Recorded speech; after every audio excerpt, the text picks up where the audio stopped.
kulan waxaan wanaagsan qaarta wada nagala socotay meel walba joogtaan iyo si walba aad noo maqlaysaan ku soo dhawaada xogihii ugu dambeeyay ee caalamka qodobada wararkeena ugu doorona waxaa kamid ah ciidamada canfarta oo gabi ahaanba gacanta ku dhigay saddexdii degme ee muranka uu ka taagnaa ee ku taale galbeedka gobolka City iyagoo maantana weerar ku qaaday degmadii afraad oo ka tirsan galbeedka gobolka City sababta ka dambaysa weerarka ciidamada canfartu ay ku hayaan ama xasuuqa ay ku hayaan shacabka galbeedka gobolka City iyo ujeedka ay ka leeyihiin weerarka gabi ahaanba ay doonayaan inay kula wareegaan gobolka City ee dowladda deegaanka Soomaalida ayaa warkeena ku eegayna halka dhinaca kale tan ra'iisul wasaaraha dalka Itoobiya oo mashquulinayo madaxdii ugu sareysay dowladda deegaanka Soomaalida ra'iisul wasaaraha dalka Itoobiya ayaa maalmihii ugu dambeeyay ku sugnaa caasimada Diridhaba ee Soomaalidu ay degto isla markaana kulamo kula qaadanayay mas'uuliyiinta ugu sareysa dalka ama dowladda deegaanka Soomaalida halka madaxweynaha canfartuna uu horkacayo dagaalada uu lagu xasuuqayo shacabka galbeedka gobolka City madaxdii galbeedka gobolka City laga soo doortay iyagana wax wara aan ka soo saarin xasuuqa shacabka lagu hayo isla markaana ciidamada canfartu ay gabi ahaanba weeraradooda isku sii ballaarinayaan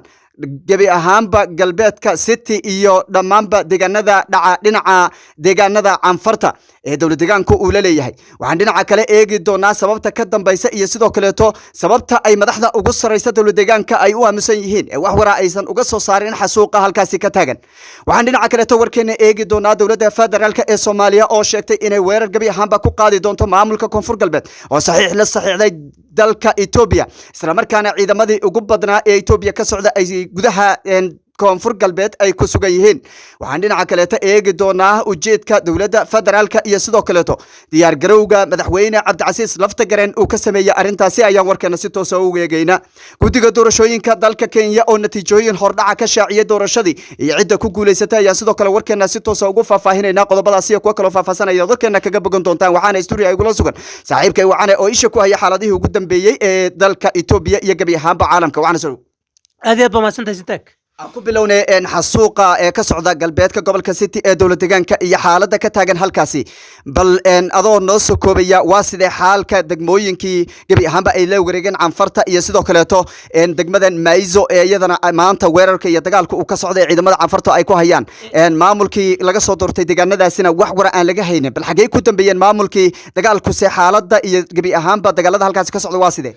aad iyo aad baad u mahadsantahay haddii aynu ka horeyno ujeedka iyo weliba duulaanka ay soo qaadayaan canfartu waa uu ka wan yahay inay deegaamo qabsadaan arrintan waxay u muuqataa in uu yahay weerar inay yacni hordhac u yahay weerar ay soo qaadi rabaan deegaanada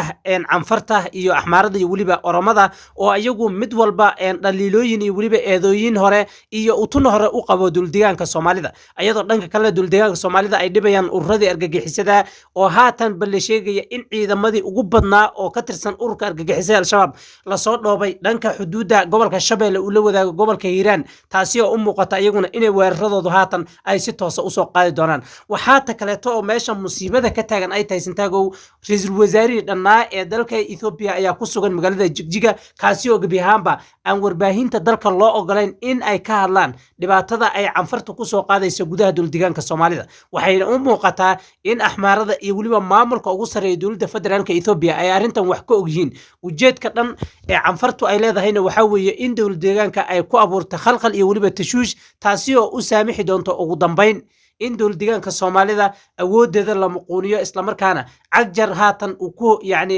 uu asagu ku bedeshay dhiigga daadanaya kursiga uu ku fadhiyo dhanka kale haddii aynu eegno iyadana ujeedka canfartu ma aha saddexdii degmo oo besa waxa weeye in ay dhammaanba qabsato wadada ka imaanaysa Djibouti taasi oo dhaqaale badan ay ka helayso marka istiraatiijiyad ayaa halkan lagu dagaalayaa dagaalkanina waa mid hordhacaysan hore kugu sheegay wuxuuna hordhac u yahay dagaalo ay soo qaadi doonaan axmaarada iyo weliba oromada oo iyaguna sheegaya in xataa caasimada Jigjiga dowladda deegaanka Soomaalida ay leeyihiin ama ay tahayba mid ka tirsan dowladda deegaanka Oromiya marka damacyadan iyo weliba arrimahan socdo waxay soo bilowdeen xilligii Cabdi Maxamuud Cumar madaxweynihii hore ee dowladda deegaanka Soomaalida kaasi oo awood ku maquuniyay inuu weliba dhul dheeraada u qabsado dhulkii la inagu haystay dhul aan ahayn marka cagjar haatan waxay u muuqataa in asagu uu yahay mid aan waxba qaban karin isla markaana kursiga bas uu ilaashanayo marka waxaana weerarka ay soo qaadeen iyo dhibashada iyo sidoo kale khasaaraha uu geystay waa sidee aad iyo aad ba mahadsan tahay dhimaashadu horta aad bay u badan tahay ta kale waxaa socoto Santiago haddii aynu dadka xasuusino dadkii ka soo qaxay magaalada Candhuufto Cataytu iyo weliba magaalooyinka oo aad u fara badan ilaa iyo 4 magaalo in ka badan dadka ka soo qaxay ayaa dhaxda lagu soo gaaray waxaad arkaysaa muuqaalada qaar oo haatan halkan ay ugu soo gudbin doonaa intooda badan waxaad arkaysaa inay yihiin muuqaalo argagax leh oo qof walba oo Soomaaliyeed oo muuqaalkani daawado yani uu dareemayo emotional yani in niyad ahaan xataa koleeto iyo qalbi ahaanba uu aad u murugoonayo dadku waxay u cabanayaan waxaad arkaysaa gabar yar oo aabaheedii hooyadeed ba la dilay waxaad arkaysaa ilmo yar oo meel cararayo oo ay soo qabanayaan dadkii kaleeta ayaguna cararayay marka waxyaabaha meesha ka socdo waa wax arxan darrada iyo waliba yani islaamnimada iyo waliba bini'aadanimada xataa kale waa hagaag takale shacabkani waxay codsanayaan markii ay ka waayeen dowladdeegaanka Soomaalida wax tabar iyo taakula oo halkaasi ay soo gaarsiinayaan oo ciidamadii Leopoldska jab iyo waliba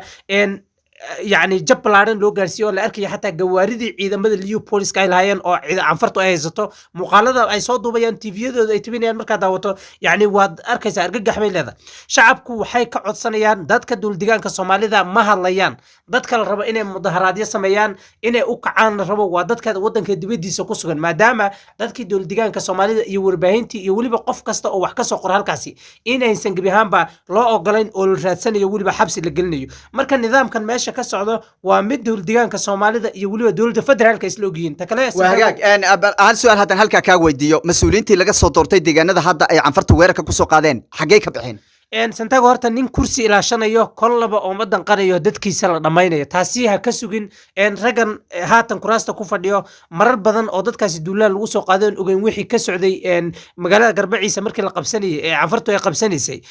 waxaad arkaysaa in intaas oo shaalqiyo intaas oo ciidamo la dilay ciidamadii halka lagu dilay dadkoodii ilaa xilliga lama raadinin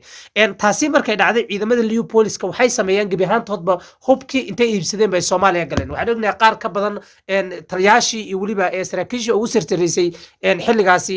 dagaaladu ay ka dhacayeen Garbaciisa iyo deegaanadaasi sanadii aynu soo dhaafnay inay haatan taliyaalka yihiin Jubbaland iyo waliba maamul goboleedyada kale ee dalka Soomaaliya taasi oo ku tusaysa in ciidamadu ayna ku qanacsaneen nidaamka ka jira dowladdeegaanka Soomaalida iyo waliba midka dalka Itoobiya ka jiro marka takale waxaan ku sheegay iyadana in ciidamadii hubka dhiga laftirkooda qaarkood oo haatan familkooda aan la xiriirnay ay noo xaqiijiyeen inay jiraan ciidamo badan oo ayaguna damac noocaas ah ku jiray markii ay ka niyad jabeen dawladda inay xabsiga loo taxaabay taasi oo ku tusaysa in ayman ka jirinba nidaam dawladeed oo haatan lagu xisaabtamo oo lagu difaaci karo dadka dhibaatadu ay ku haleeshay galbeedka gobolka City ee guud ahaan dowladdeegaanka Soomaalida waa hagaag ra'iisul wasaaraha dalka Itoobiya Abiy Ahmed wuxuu maalmihii ugu dambeeyay ku sugnaa dowladdeegaanka Soomaalida bal maxay tahay ujeedka uu ra'iisul wasaaruhu u jeedo xilli dagaal xoogana ayba ka socdaan oo shacabka Soomaalida la xasuuqayo waxaan ku sheegayaa taasi waxa weeyo in wuxuu rabaa uu mashquuliyo dowladda deegaanka Soomaalida isla markaana uu ka dhaadhiciyo arinta ka jirto galbeedka gobolka City guud ahaan dowladdeegaanka Soomaalida inay tahay mid iska caadi ah taasi oo uu la jeedo in dowladdeegaanka Soomaalida maadaama uu nabad ku naaloonay 3 sano u dambeysay axmaarada iyo oramada iyo waliba Tigreegina ay jabeen waliba canfartu oo nagin TPLF waxay ka sameeyeen dalka Faano sidoo kale iyo ururka Ola oo deegaanada dhan ee dalka Ethiopia hatta Bishangul Gumus iyo hadii kale shucubta koonfureedba ay dagaalooyin kala duwan ay ka socdaan in dowladdeegaanka laftirkiisa nabadan uu haatan ku jira ay tahay mid ay ka xun yihiin dhamaanba Ethiopiaanka dhan ee dalka Ethiopia ku dhaqan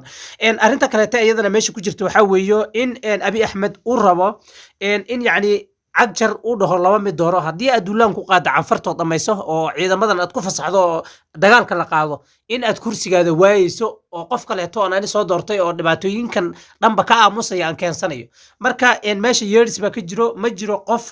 shacabku ay rabaan oo maanta xil u hayo dowladdeegaanka Soomaalida haday noqoto madaxa ugu sareeya haday noqoto ka ugu hooseeyaba waxaan ognahay in madaxii ciidamada markii laga yaabay in ciidamadu intay kala jabaan ayba shacabkooda badbaadiyaan in la bedelay taliyaashii hore oo haatan laga dhigay mid ilma adeer run ay yihiin